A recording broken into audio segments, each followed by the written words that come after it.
I am Cami, creator of Tidbits Planners. In this video, I am going to talk about the functionality of the Tidbits Day Planner and how I use this specially designed format of the pages inside the planner to make the most of your days. Now, worry not, this layout is so simple, yet extremely effective for planning your days, weeks, months, and even year. I'll show you how there is space to accommodate all your planning needs and how it is so easily customizable to your unique life. I purposely didn't make any assumptions on how you like to plan the areas of your life, and I left plenty of heading space for you to include the topics that need your planning attention. Keep in mind, whether you opt to purchase the digital or the physical day planner, or both, which is extremely handy, the layouts are the same, and these instructions apply to both. Let's open it up and take a look.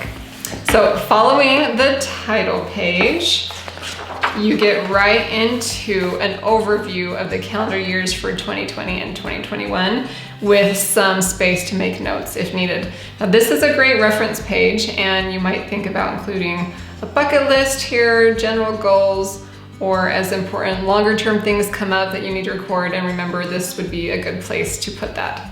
Then we flip to a little inspiration page, followed by a big picture view of each month of the year. I plan to use these spots to organize the big projects that will need to be the focus of each month, map out personal development growth I hope to work on, and even throw in plans for family trips and other big events that I might need to project for the year. Okay, turn the page and we get right into January. Can you tell we mean business here? I call this the monthly overview page. You have a full lined note page and a page with sections and headings. This layout gives you total freedom to plan as needed. But let me tell you why I love these pages and how I use them. I view the note page as my brain dump page. With the start of each new month, I like to sit down and think over the main things that I'd like to get accomplished that month and jot it down with really no rhyme or reason, just somewhere to get those things out of my head and onto paper. You don't have to do that. It can just be there if you find you need space to write things down. Then I look at this section page and plan out the specific areas of my life that need planning. Generally speaking, I usually always include a heading for work, for home, for family, personal goals. I might include a to-buy list, spiritual, physical, social goals. You could record some affirmations to focus on that month, habits to work on developing. Really, sky's the limit here. I left some bigger columns and some smaller columns because I find that we usually have an area of our life that has more to-dos, whether that is work or family and other areas that might not need as much space. Now, these pages are really just wonderful to sit down and do before each month begins. Next up is the monthly spread, where you can actually calendar in deadlines, meetings, activities, etc. I've also left some space in the margin to break down certain areas of your life. So when we turn the page, we get to my favorite pages, the ones that help me get things out of my busy head and into actionable, realistic expectations. It's the weekly and daily spread. Now, most daily planners, not all, but most have a page per day. I have found that to lead to a lot of page flipping and missed deadlines. And weekly planners don't often have enough space to record enough daily details. But the Tidbits Planner includes both daily and weekly planning all in one. It is very useful to see your whole week in a glance with the added bonus of time blocking your days. What I like to do is on Sunday evening, I use the section note area to break down my week into the main areas. For me, that is usually work, home, and personal. It can be something like to do, to buy, to contact, whatever works for you. Then I can look at all those main items and figure out what day I'd like to do them. There is an area under each day to write these to-dos, which give you a very realistic expectation for each day, avoiding too much overwhelm.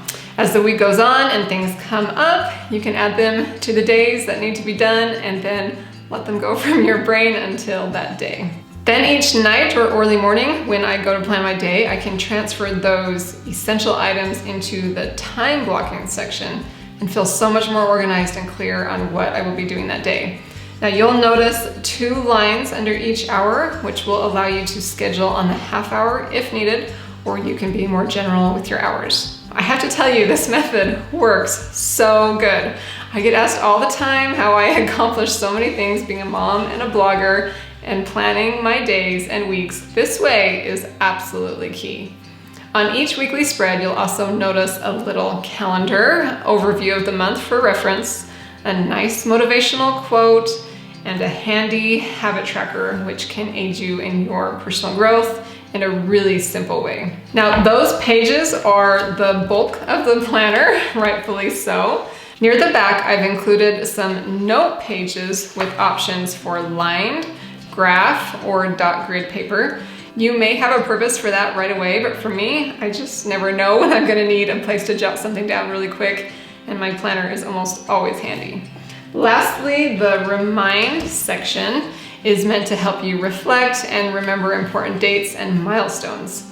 You have a place to record events that happened from 2020, as well as a place to jot down things for the next year, 2021, as they come up. I love this section for perpetual dates to remember. It's a great place to write down birthdays, so you remember to record them year after year. Any special milestones or events that you want to celebrate every year can go here. I also like to record things like a loss for a loved one so that I remember to call or visit the following year when they will certainly appreciate the kind gesture.